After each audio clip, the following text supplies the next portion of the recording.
Mon nom est Valère Gaudreau. Pour ceux qui sont de Plessisville ou de Victoriaville, je ne suis pas natif de la région. Moi, je suis natif du Lac-Saint-Jean. J'ai donné mon témoignage à Québec il y a 3 semaines, le 28 août. Fait que l'animateur là-bas me présente, il dit, je vous présente Valère Gaudreau, il vient du Lac-Saint-Jean. Fait que moi, quand j'ai repris la parole après, je l'ai corrigé. Je dis, je viens pas du Lac-Saint-Jean, je viens du Lac-Saint-Jean. C'est pas pareil. Fait que, sentez-vous bien à l'aise avec ça. OK, moi, je suis ici pour vous dire, juste un instant, parce que c'est un peu haut, ça, je ne vois pas les vues. Juste un instant, juste un moment pour vous dire comment j'ai été sauvé. Ça me fait toujours plaisir de dire aux gens comment j'ai été sauvé. Parce qu'un témoignage, il y a 2 choses qu'on peut prendre d'un témoignage. On peut croire à celui qui nous parle, et on ne peut pas le croire aussi. Mais par contre, ici, il y a des gens pour appuyer mon témoignage, parce que je ne suis pas le seul qui a vécu ce don de Dieu. Il y a beaucoup de gens ici qui sont assis, qui l'ont vécu aussi. Et quand je raconte mon témoignage, eux me croient, parce qu'ils l'ont vécu. Mais c'est ce témoignage-là que je vais vous partager. Et je vais commencer tranquillement là, à vous raconter un petit peu qu'est-ce qui m'a amené à prendre position pour Jésus. C'est que moi, je suis natif du Lac-Saint-Jean, comme je vous ai dit tout à l'heure, et je viens d'un petit village qui s'appelait Saint-Cœur-de-Marie. Maintenant, ça s'appelle Delisle. Et j'ai passé mon enfance dans ce village-là. Mon père était dans le public, avait une station de service. Il était aussi fabricant de fromage. Et on travaillait au garage, on travaillait à la fromagerie de temps à autre. Et on vivait là-dedans. Je suis le 7e d'une famille de 11 enfants, le dernier des garçons. Il y a 4 filles après moi. Et je suis d'un milieu très, très, très catholique. Ma mère était une femme extrêmement catholique, elle était dans les mouvements des filles d'Isabelle, elle était dans tous les mouvements chrétiens inimaginables. Et nous, là-dedans, on vivait même très bien. Il n'y avait pas de problème, tout allait comme sur des roulettes, parce que vous savez, quand on vit la religion catholique, on a comme l'impression que c'est correct, qu'il n'y a rien qui peut nous toucher. À ce moment-là, moi, j'ai été suivre mon cours à Saint-Hyacinthe un peu plus tard. J'ai suivi 1 an de cours à l'ITA de Saint-Hyacinthe pour devenir aussi fabricant de fromage. Et à ce moment-là, je fréquentais ma femme Lina. Je n'étais pas encore marié. Et quand j'ai fini de suivre mon cours, moi, je travaillais dans la région de Montréal. Et Lina était toujours au Lac-Saint-Jean. Ça fait qu'on trouvait ça peut-être ennuyeux un peu. Ça fait qu'on a décidé de se marier. Fait qu'on a fait notre vie ensemble. Depuis ce temps-là, ça fait 20 ans qu'on est ensemble. Et ensuite, pour continuer, on s'est rendu à Montréal un coup qu'on a été mariés. On a déménagé à Berthierville. C'est un endroit où, parce que, vous savez, avec toutes les fermetures d'usines et toute la récession, ce qui est arrivé, c'est qu'on était porté à déménager souvent d'endroits. À cause des fermetures, et à cause des centralisations, tout ça. Je me suis retrouvé à ce moment-là à Berthierville. On a fait 2 ans là. Et Lina, à ce moment-là, est tombée enceinte de notre première fille, qui est Julie. Ensuite, l'usine aussi a encore fermé. On s'est retrouvé à Saint-Raymond, dans le comté Portneuf. À Saint-Raymond, dans le comté Portneuf, je travaillais dans les fromages de spécialité. J'ai appris beaucoup des nouveaux fromages là avec un Français qui travaillait dans la région. Je suis travaillé avec lui un certain nombre d'années. En fin de compte, nous sommes restés 7 ans dans cette région-là. Et à ce moment-là, l'usine a encore fermé. Fait que là, on était un peu débinés parce que vous savez, après, quand même, ça faisait quand même une dizaine d'années qu'on était mariés. On avait nos 2 enfants. L'usine ferme encore. On se retrouve aujourd'hui, vous savez, les situations avec les fermetures d'usine. Ça fait que là, je me suis dit, il faut trouver un autre travail. À ce moment-là, on était dans les années, je vous parle de ça, dans les années 80, le temps de la récession, comme on a une, qui touchait moins dur qu'aujourd'hui, mais il y avait quand même la récession. J'ai commencé à faire application un peu partout. J'ai envoyé des curriculums vitae dans toutes les usines, dans tous ceux qui étaient susceptibles de m'engager, parce que quand on travaille, on est technicien en produits laitiers, recherche d'ouvrage dans notre métier. À ce moment-là, il y a quelqu'un qui m'a contacté. Ça faisait quand même 1 mois et demi que j'étais sur le chômage. Il y a quelqu'un qui m'a contacté de Montréal, M. Jeff Lambert. Il y avait une usine de crème glacée, lui. Il faisait des desserts de crème glacée pour les restaurants, entre autres. Là. Entre autres, les bûches de crème glacée Lambert, comme vous voyez à Noël dans les comptoirs, là, plusieurs les connaissent. C'est cette compagnie-là. J'ai pris contact avec lui pour la première fois. Puis quand j'arrivais à l'usine, là, à Montréal, vous savez, un petit gars qui vient du Lac-Saint-Jean, qui a toujours travaillé à campagne, puis se retrouve dans une ville comme Montréal, c'est pas vraiment évident. Je ne sais pas si vous comprenez un peu la situation, mais pour moi, ça a été très dur, parce que j'avais une famille, je me retrouvais à Montréal avec 2 enfants, je ne voyais pas d'un bon oeil non plus de travailler là. J'ai eu une première rencontre avec lui, et ce bonhomme-là, puis il m'a dit qu'il était vraiment engagé. Mais moi, je n'étais pas prêt à aller travailler là, surtout que c'était au centre-ville, entre la rive Rouyn et l'Ontario. Je me disais, c'est compliqué, le trafic, les villes, tout ce qui peut arriver d'une ville, je n'ai pas besoin de l'expliquer, ça me passait dans la tête, je n'aimais pas ça. Mais j'ai retourné chez nous, puis là, ça ne me venait pas, il n'y a pas personne qui m'appelait. Fait que je me suis dit, là, écoute, je ne peux pas passer ma vie sur le chômage, il va falloir prendre le travail. C'est le seul qui m'est offert. Je me suis rendu là, j'ai dit au monsieur que je prenais le travail, j'ai déménagé à Montréal. On a fait toutes les démarches qu'il fallait, on s'est trouvé un logement là-bas. On a commencé à travailler. C'était un patron qui était vraiment dur, le travail était dur, il était exigeant. Mais pendant les temps que je travaillais là, c'est que... Ouais, merci.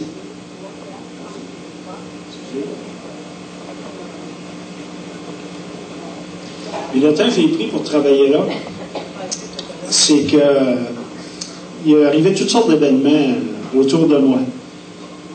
Des événements très spéciaux, puis même très, très bizarres. Entre autres, ça faisait 15 jours que je travaillais là. Il y avait un monsieur qui courait dans la rue, puis il disait qu'il allait se suicider. Puis moi, je le regardais. Quand je sortais dehors, je voyais ce monsieur-là qui était un peu dérangé, puis qui faisait toutes sortes de choses. Fait que je me suis dit, c'est à Montréal, hein?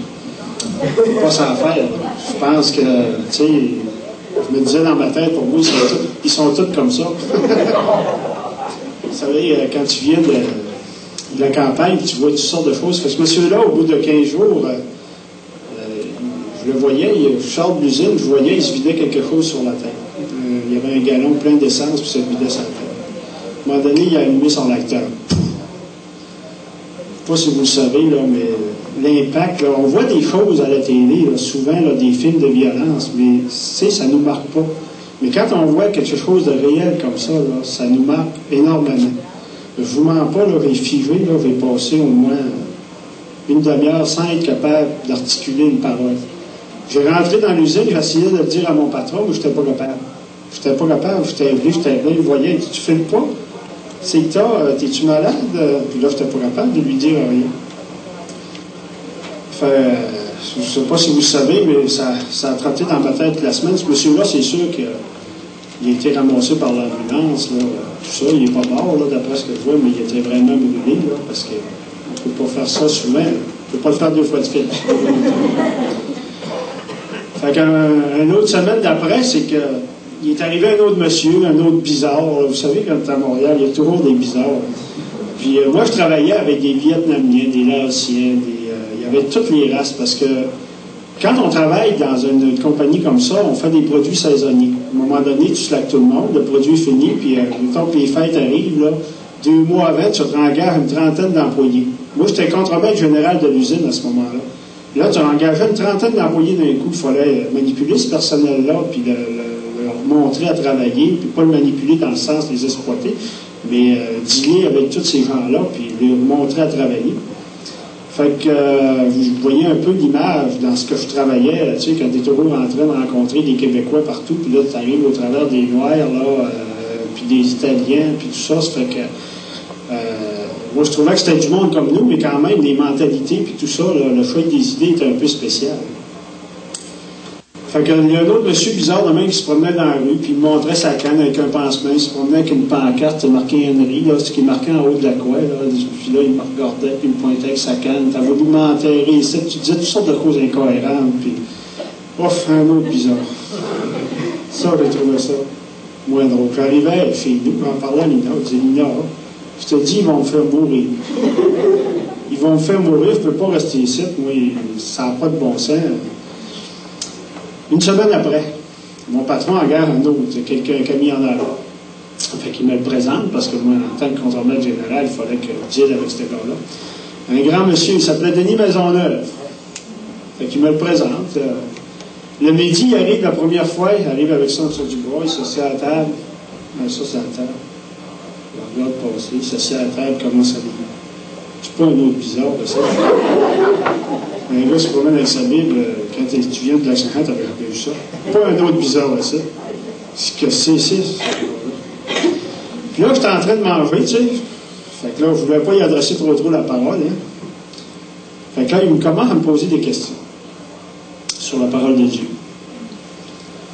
Fait que je voyais bien que je n'étais pas capable de lui répondre, là, tu sais. Je voyais bien que je le savais, là, mais je n'étais pas capable de lui répondre. Fait que là, je me suis mis à le prendre un peu en aversion, en disant que je trouvais toutes sortes de défauts. Vous savez, quand, comme Richard Villiers dit souvent, quand on veut tuer son chien, on l'accuse de rage. Fait que là, j'ai commencé à prendre cet homme-là en aversion, puis je ne voulais plus rien savoir de lui parce que je le trouvais trop spécial. Mais il me posait des questions. Dans ma tête, ça avait du bon sens, mais je savais que selon j'avais été élevé, selon le milieu que j'avais vécu, c'était pas vraiment ça. C'était assez spécial.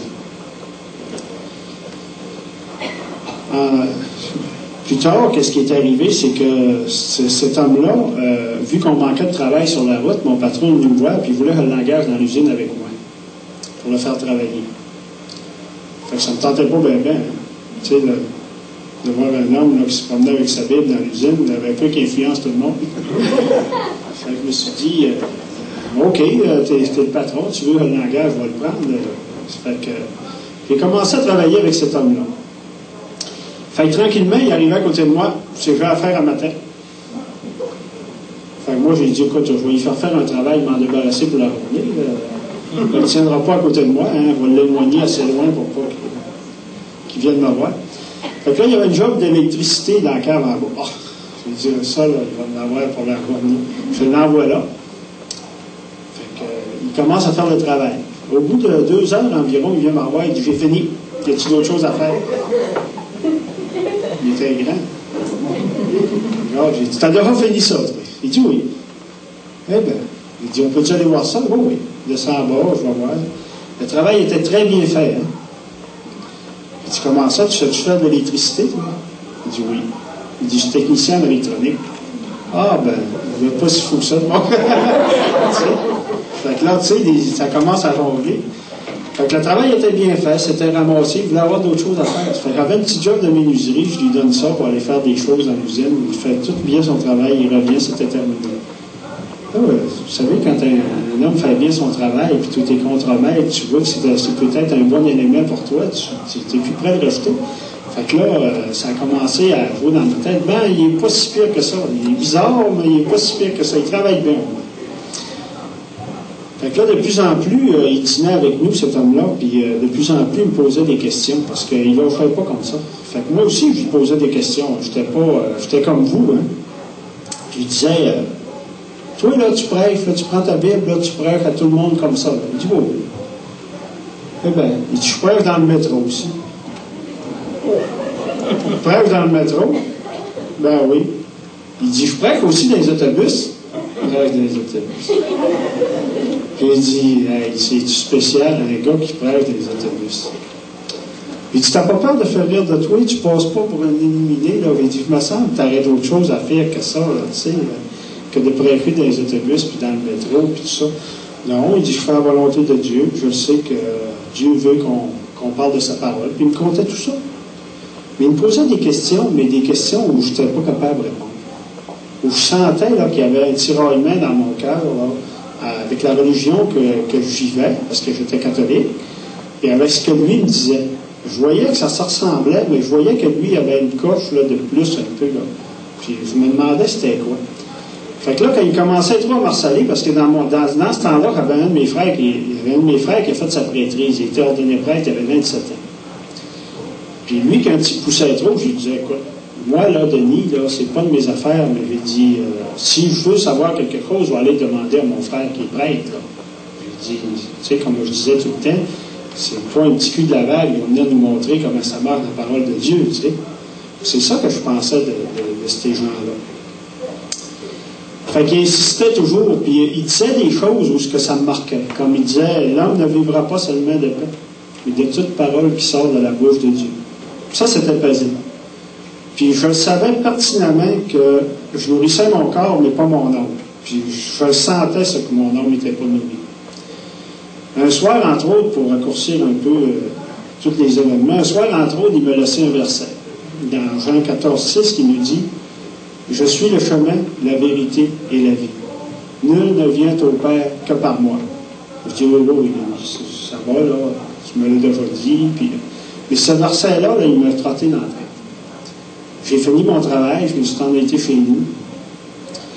J'ai fait comme d'habitude, j'ai soupé, j'ai regardé un peu la TV après souper, puis là, j'ai été me coucher. Mais ce verset-là était toujours là. Moi, qu'est-ce que je trouvais, j'essayais pas de... J'étais comme tous ceux qui sont arrivés au Seigneur, j'essayais pas d'accepter ce verset-là. J'essayais de le contourner.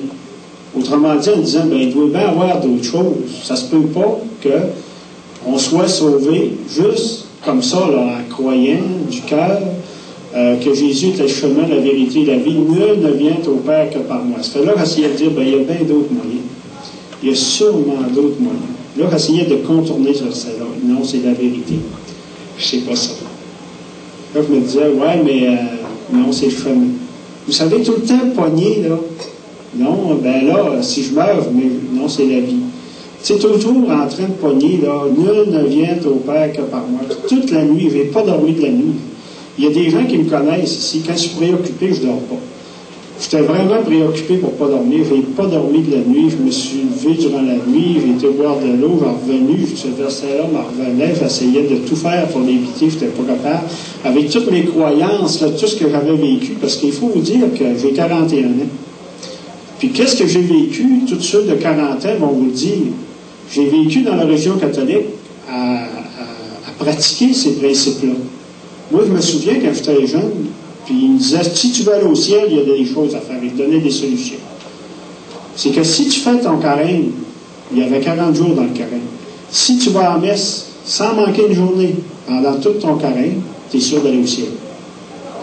Ah, j'ai dit, ça a du bon sens. Puis moi, quand j'étais jeune, si on avait le cœur de ça, hey, moi, j'aimerais ça aller au ciel, hein, j'étais sûr que... Fait que là, à l'école, vous savez, ils nous donnaient une petite pancarte avec des petites étoiles qu'on collait. Ça fait que toutes les fois qu'on allait à la messe le matin, on prenait notre petite étoile, toc, on collait ça sur la carte. Là, tu arrivais à la fin, tu avais 40 étoiles, tu avais été à la messe pendant 40 jours. Fait que là, tu étais sûr d'être sauvé. Tu regardais ça, mais... Vous savez, je sentais rien. On sentait absolument rien. J'avais l'impression de l'avoir fait, mais... C'était pas vraiment une paix intérieure, là, comme ça avait dû. Puis là, on allait à la confesse aussi, c'était un autre moyen. Puis là, tu rentrais à la confesse, tu confessais. Il y en a qui me disaient, hey, on se sent bien quand on va à la confesse après, il me semble qu'on est libéré. Moi, j'y allais, je chantais pas ça. J'y allais parce qu'il fallait y aller. C'était comme ça qu'on avait été élevés. Je ne condamne pas la religion catholique, au contraire, comme ça. On faisait ça parce qu'on avait été élevés là-dedans, puis il fallait le faire. On ne se posait pas de questions. Je chantais pas ça. Je chantais aussi que j'étais persuadé quand je sortais sur le perron de l'église, j'avais 2 pieds là, puis là, je me chicanais avec mon chum, là, puis là, je l'ai envoyé le pousser, puis tu sais, je voyais que je péchais encore, tu sais, j'avais cette certitude-là. Fait que là, il s'est développé une certaine chose dans mon esprit qui disait, écoute, si je me fais frapper dans la rue, Dieu va comprendre, même si j'ai péché entre la confesse et la rue, que, voyons donc, Dieu ne peut pas faire ça. Mais là, je me suis forgé une religion en moi. Je ne sais pas si vous comprenez, là. J'ai mis des barèmes, comme on fait tout, à notre religion. Je disais, l'homme qui est dans la rue, puis qui est sauvé, Puis, mettons, je prenais ça à l'extrémiste Hitler, à lui. Pourquoi est-ce que l'homme est dans la rue, il est sauvé? Bon, OK, lui, là, il n'a jamais fait de mal à personne, il a fait une bonne vie, il n'a jamais dérangé personne. Mais un chrétien, ça dérange bien du monde, ça ne dérange pas personne. Comme vous pouvez le voir, c'est pas fatigant. Non, mais tu sais, il veut dire, lui, il n'a jamais dérangé personne. L'autre, lui, ben oui, regarde tout ce qu'il a fait. Donc, je suis venu, là, on est venu qu'on s'est fait des limites. On s'est tracé une ligne, puis on a dit, ça, là, il va aller au ciel. Lui, il n'ira pas au ciel, mais peut-être que Dieu va comprendre. Tu sais. On était tous sur le qui-vive comme ça. C'est ça qui se passait tout dans ma tête. C'est toutes ces causes-là. J'avais mon barème, j'avais un frère qui était prêtre, juste déjà un frère qui était prêtre, voyons donc. Dieu ne peut pas, voyons, aller devant lui, tu sais. Parce qu'on s'attend toujours de quoi des autres. Hein. De nous-mêmes, des fois, on ne s'attend pas à ces choses-là. Parce qu'on avait un bagage quand même, on avait un vécu, on avait la tradition qui était là. Puis ça faisait partie de la tradition. Puis on sait que dans l'Église catholique, la tradition est très importante pour faire les choses. Fait pour continuer mon histoire, c'est que ce verset-là m'avait trotté dans la tête toute la nuit. Le matin, plus capable de dormir. Je me lève. Je savais que Denis Maisonneuve, le chrétien que je vous parle, avait laissé des traités, là, comme on a remis à certaines personnes sur les temps. J'ai arrivé là plus de bonheur que les autres parce que je voulais le lire. Parce que vraiment, là, il y avait quelque chose là, qui s'était passé pendant la nuit que je de plus en plus convaincu que je ne pouvais pas passer à côté si je voulais aller au ciel. Parce que qui ne veut pas aller au ciel d'entre nous? Pas personne. Puis là, il promettait la vie éternelle. S'il promettait la vie éternelle, dans ma tête, c'était simple. Si Dieu donne la vie éternelle, c'est parce qu'elle ne l'avait pas. S'il me donne, c'est parce qu'elle ne l'a pas. Parce qu'il ne me l'aurait pas donné si je l'aurais eu. Fait que Dieu donne la vie éternelle. Fait que j'arrivais le matin sur la table, j'ai pris le traité, j'ai commencé à lire. Puis plus je lisais, plus j'étais convaincu que c'était vrai. Là, j'arrive en arrière du traité, là, ça commençait à être plus pesant un peu. Ma décision. Oh. Vers le côté. Je vais faire ça. En arrière d'un bruit. Signe le traité. Puis là, j'étais fier d'avoir fait. Fait que là, j'ai dit, peut-être que, comme il me parlait, le grand, si je prierais, peut-être que ça m'aiderait, tu sais. Puis, mais là, le monde a commencé à arriver, ça fait que j'ai pas pu le faire. Fait que je vois Denis, fait que j'étais fier, hein, prendre le traité, puis j'y donne. Il dit, pourquoi tu as signé ça? Ben, parce que, écoute, je commence à croire ce qui est écrit là-dedans. Pour de ça, j'ai rien à te dire. Là, j'ai signé ça, tout le monde. Ça fait 6 mois que tu es après moi, là. Je sais ça, je sais, tu te demandes pourquoi j'ai signé ça, tu sais, quand tu en tout cas, on va travailler, là, j'ai pas de réponse à te donner, là. Mais toute la journée, vous savez, là, ça m'en revenait. Parce que l'Esprit de Dieu fait son travail. Hein? Parce que quand Jésus a dit, je vous enverrai l'Esprit, là, l'Esprit me parle. Hein? L'Esprit, là, il est en train de me convaincre que tout ce que lui disait était vrai. J'étais en train de tout penser à ça. J'étais en train de penser de tout le mal que j'avais pu faire à Jésus. Parce qu'il ne faut pas s'imaginer là, que Jésus, quand il a été crucifié sur la croix, là, il y a eu des clous dans les mains et dans les pieds. Là, que c'est les Romains et les Juifs qui ont fait ça dans le temps. Là. C'est à cause de nous qu'il est mort là. C'est à cause de nos offenses et de nos péchés. Puis ça, je l'avais dans la tête, là. Puis je voyais qu'on avait fait du mal à Jésus. Puis même, les clous, là, c'est pas toujours le Romain qui l'a rentré. Hein. Nous autres aussi, on lui a aidé, hein, parce que c'est à cause de nos offenses, comme je vous dis, à cause de notre péché, que Jésus a souffert cette souffrance-là. Puis un gars qui n'avait rien fait, là, il n'avait rien à voir dans notre histoire, lui, là, de péché, là. C'est qu'il s'est vraiment donné à cause de son amour. On n'a rien à reprocher à Jésus de savoir donner sa vie pour nous parce qu'il nous aimait. Fait que là, j'étais conscient de tout ça. Là, j'avais hâte que la journée finisse parce que je voulais prier. J'ai dit, je vais me rendre chez nous, je vais prier, il faut que je reçoive Christ. Il faut qu'il vienne dans mon cœur. Selon que le chrétien m'avait prêché, j'ai dit, il faut absolument qu'il vienne. Fait que le soir, je me suis assis dans mon auto, je lui ai dit non, j'ai dit, je ne vais pas chez nous à cause de la famille, les enfants, je ne pourrais pas être tranquille, j'ai dit, je vais prier dans mon auto. Fait que là, je me suis courbé devant Dieu. J'ai prié le Seigneur, qui vienne me faire donner du mal que je viens de faire. Puis là, j'ai senti la vraie paix. Vous savez, la paix que je vous parlais tout à l'heure, la paix de Dieu. rentrer dans mon cœur, puis Dieu me guérit. Il ne m'a pas pardonné, il me guérit aussi. Là, j'étais content de l'avoir fait, parce qu'on sait que, vous savez, ça travaille en dedans. Puis, le Saint-Esprit nous met une conviction dans mon cœur que si je mourrais, même en m'en allant avec mon corps chez nous, ma belle vie éternelle. Ça, je le savais. Ça fait que, là, je suis parti, hein, j'étais content, j'étais joyeux, je voyais qu'il y avait la paix dans mon cœur, je sentais cet amour que Christ, justement, je sentais tout ça. Là. Cet amour que Christ a eu à la croix, ça va retomber sur moi. Ça fait que là, je suis parti. Là. Et il dit, il faut que j'aille dire ça à ma femme. Ça n'a pas de bon sens de garder ça pour moi. Je dis, tu sais, quand tu es un chrétien, là, tu sais, tu viens de comprendre des vérités là, qui t'ont bouleversé, là, parce que c'est pas des vérités, là, c'est la grande vérité de notre...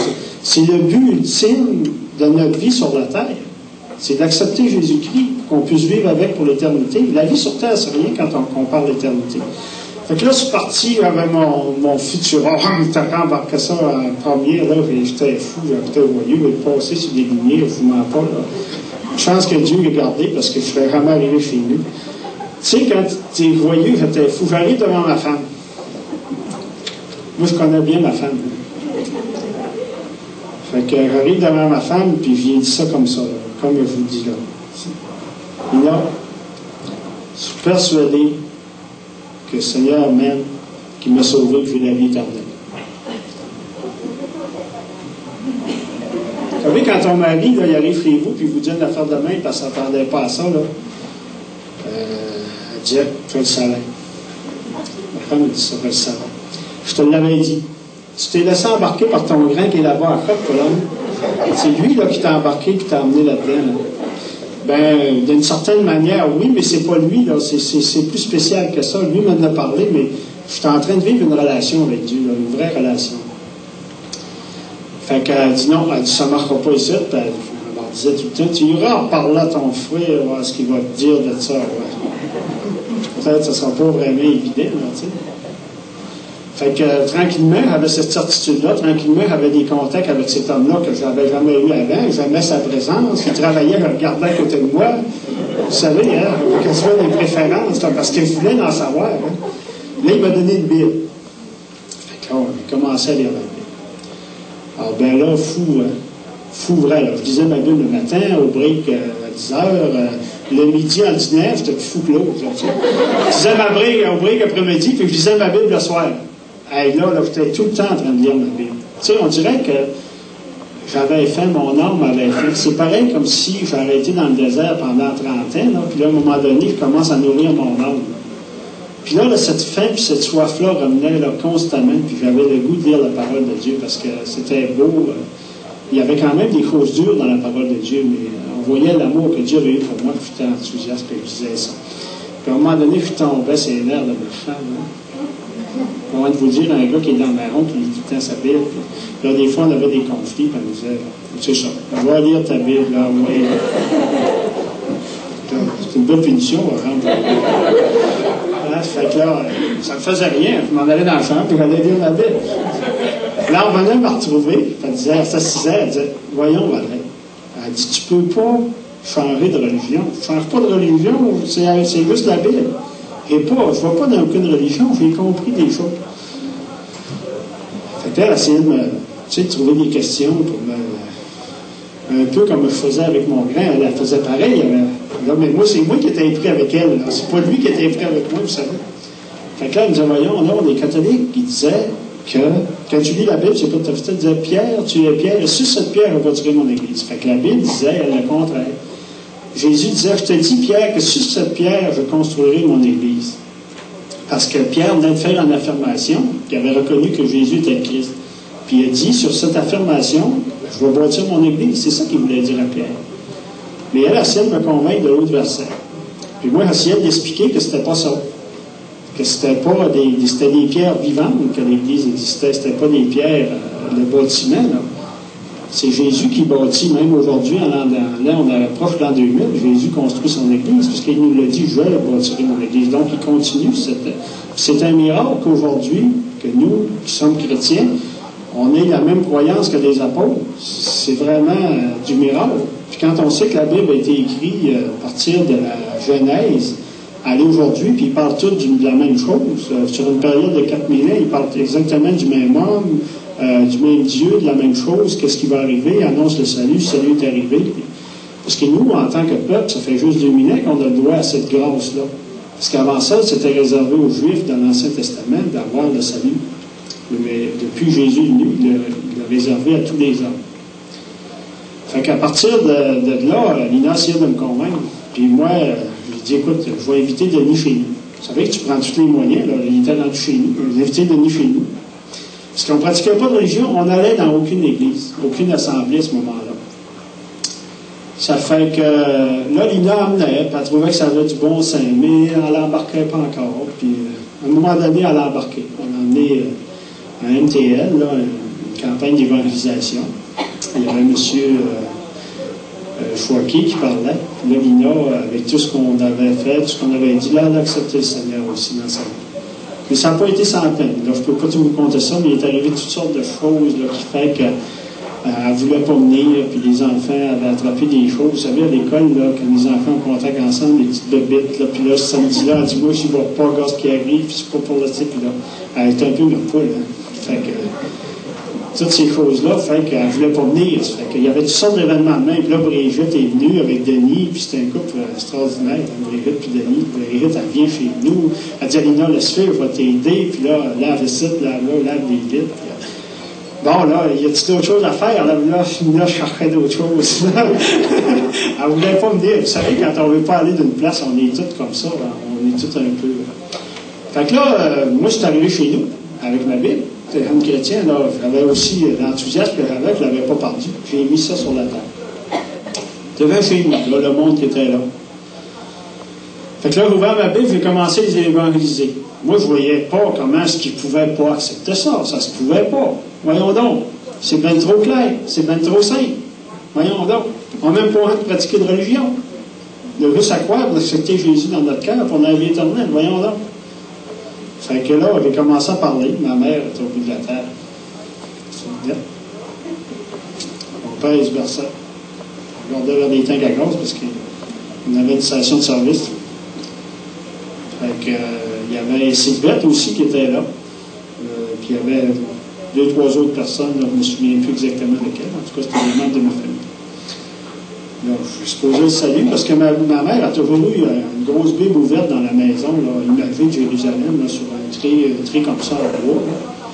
Puis moi, je croyais que ma mère comprenait ça, puis je voulais lui montrer que je comprenais la même chose qu'elle, tu sais, parce qu'elle elle disait qu'elle avait toujours lu la Bible.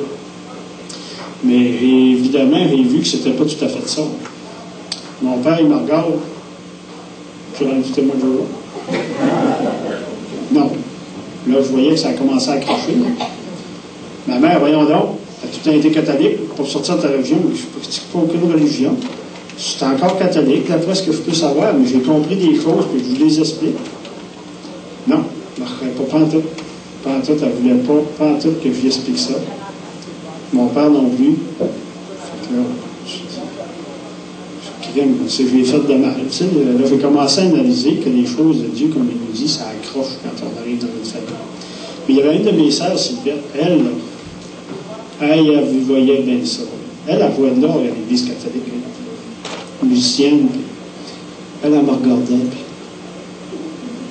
elle était toute, là, vraiment poignée, hein, elle disait, c'était extraordinaire. Elle trouvait ça, elle acceptait ça comme ça, l'Évangile.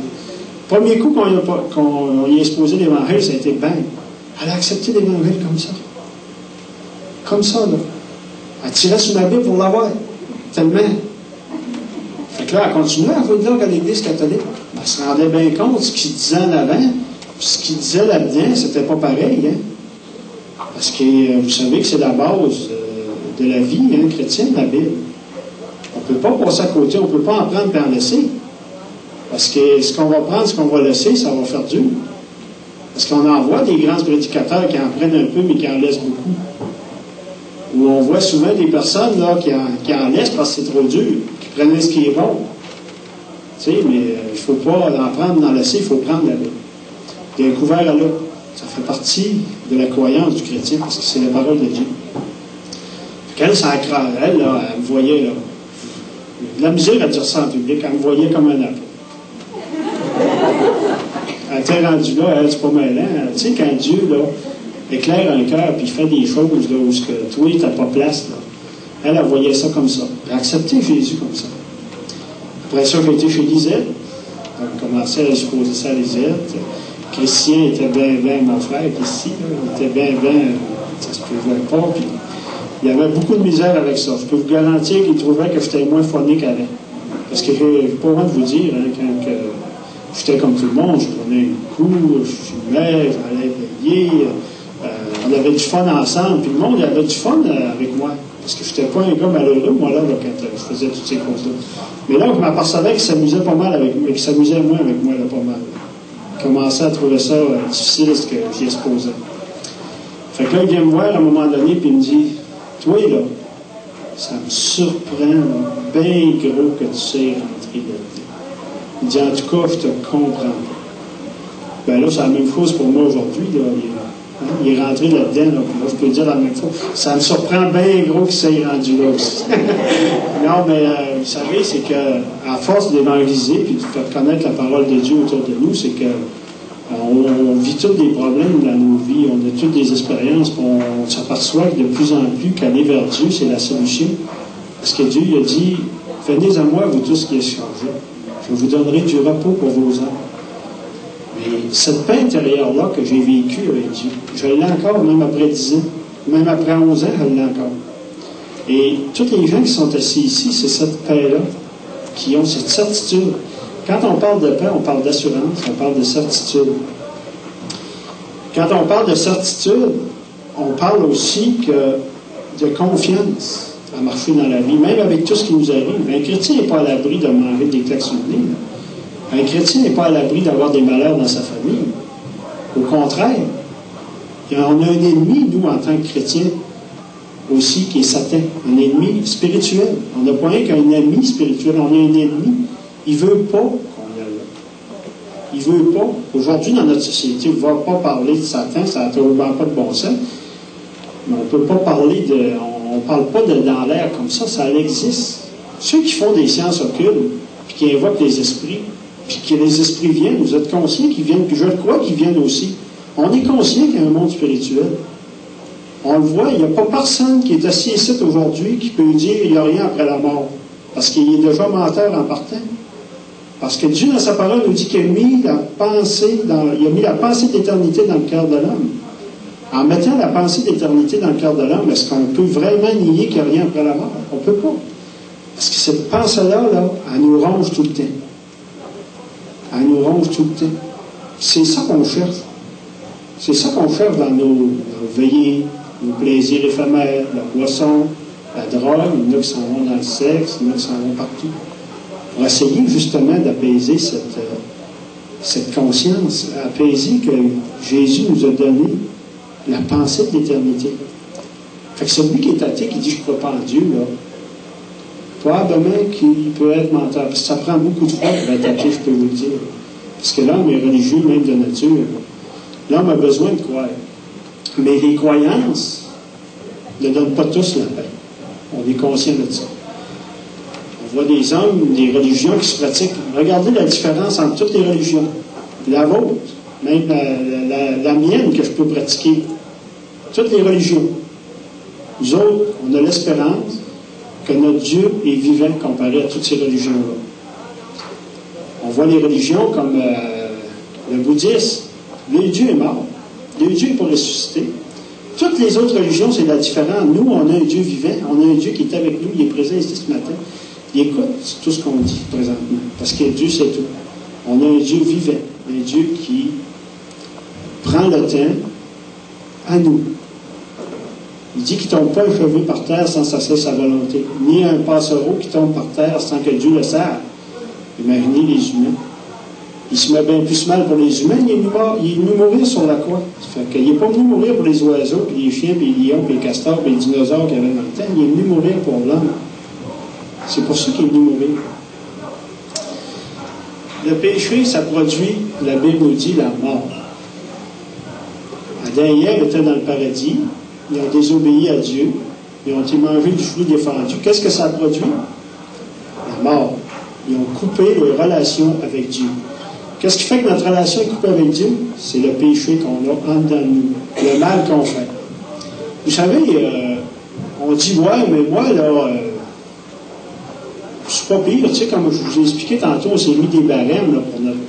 Ouais, mais moi, je suis pas si pire que ça, là, je suis marié, là, j'ai 2 enfants, voyons, d'autres exagèrent un petit peu, là, tu sais, j'ai pas été en cours, j'ai jamais fait de prison, voilà, je fais une bonne fille, je fais mon travail, la société, ceux-là qui m'entourent, même assez bien.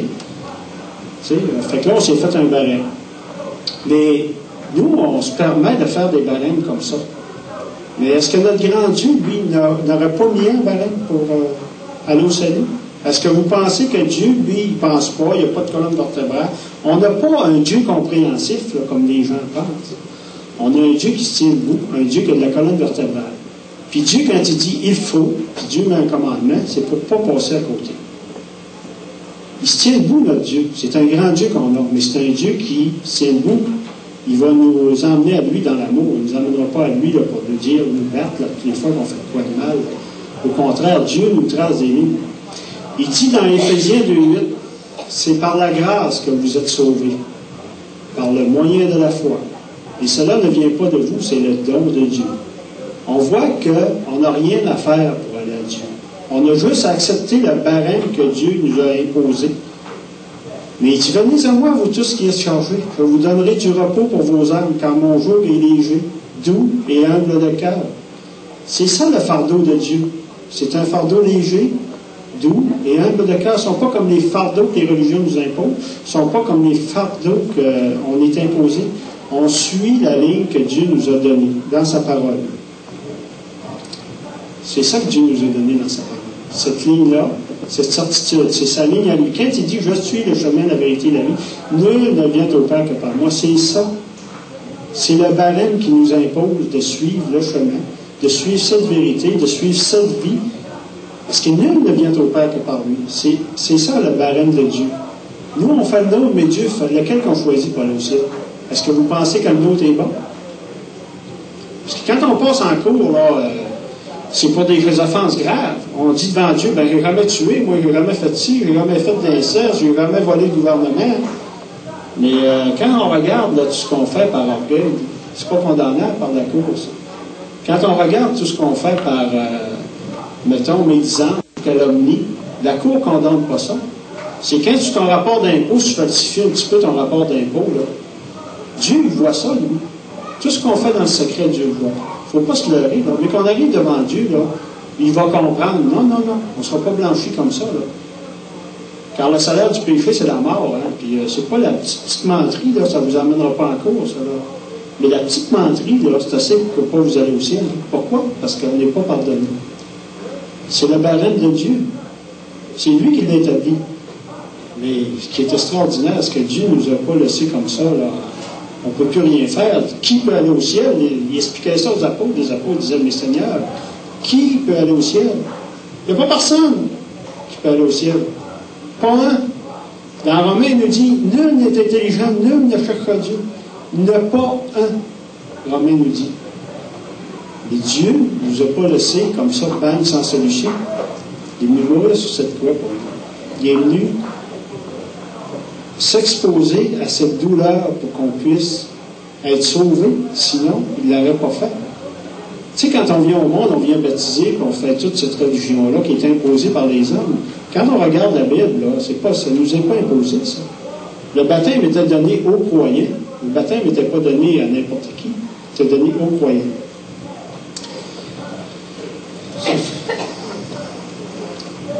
Qu'est-ce qu'on peut voir aussi dans Matthieu 11, 28, qui nous dit, Matthieu 11, 28, il nous dit que celui qui a cru n'est pas jugé. Mais celui qui n'a pas cru est déjà jugé. Ça vous dit quoi, ça, celui qui a cru n'est pas jugé, celui qui n'a pas cru est déjà jugé. Donc, on est déjà jugé sur cette terre. Il n'y a pas écrit ça aux anges, cette parole-là, là, parce qu'il n'y a pas écrit ça à ceux qui sont au ciel, là, non plus. Là. C'est pour la Bible est écrit pour nous qui sommes sur la terre, parce qu'on ne peut pas avoir cette relation-là avec Dieu à cause de notre péché. Donc, quand il nous a écrit que ceux qui croient ne sont point jugés. Donc, à votre mort, vous ne serez pas jugés, vous n'aurez pas à subir la colère de Dieu. Mais celui qui ne croit pas est déjà jugé. Donc, on n'a pas à être jugé devant Dieu, c'est clair. On est jugé sur la terre. Celui qui ne croit pas est jugé. C'est aussi simple que ça, le salut. Il faut croire. Croire ne veut pas dire juste croire, oui, je crois.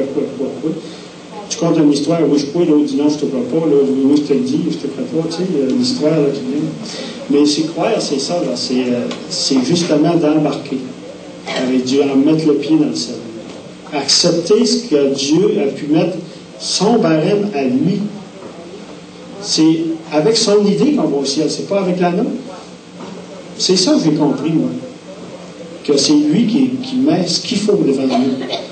Puis il dit dans l'Éphésiens, si je continue à lire le verset, je vous ai dit, c'est pas par la grâce, c'est par la grâce qu'on est sauvé, c'est pas par les œuvres. Mais il dit que Dieu même a placé, Dieu ne nous laisse pas, quand on croit comme ça, là, il place des œuvres en avant de nous, afin que nous les pratiquons. Donc c'est même Dieu qui place des œuvres en avant de nous, pour qu'on puisse les pratiquer. Fait qu'on n'a rien à voir dans notre salut. C'est tout Dieu qui a fait. Dieu, il a mis les barèmes, il a mis les barrières. Il a donné son Fils. Son sang a coulé, ses souffrances pour nous a montré qu'il nous aimait.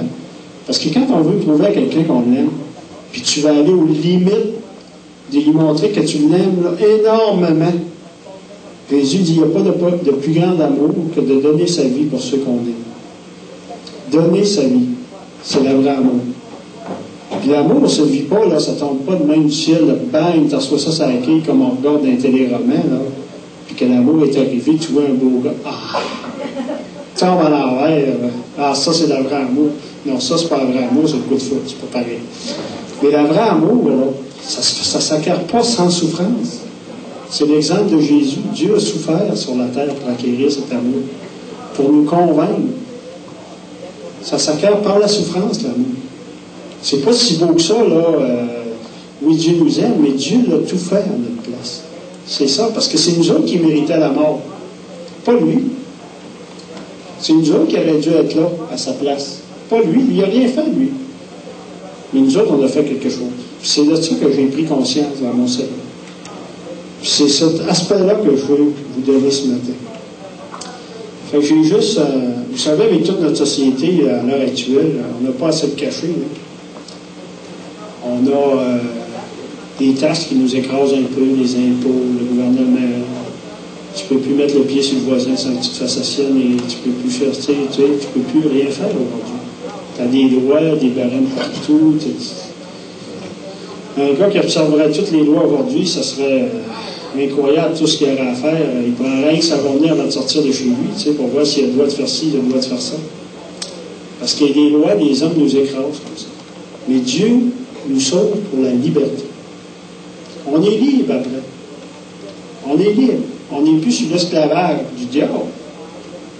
On est sur l'esclavage de Dieu. C'est cette liberté-là que Dieu nous offre en sa présence. Et c'est cette parole-là, cette barème que Dieu nous a imposée qu'il faut croire. Ça fait que pour le savoir, cette barème que Dieu nous a imposée, il faut ouvrir notre Bible, aller dedans et la lire. Ou faire comme moi, écouter les chrétiens qui nous en parlent. Et si les chrétiens vous en parlent et vous disent des faussetés, dites « je te crois pas, je te crois pas », bien allez voir dans la Bible ce qu'on vous dit est vrai. La parole de Dieu est là pour ça.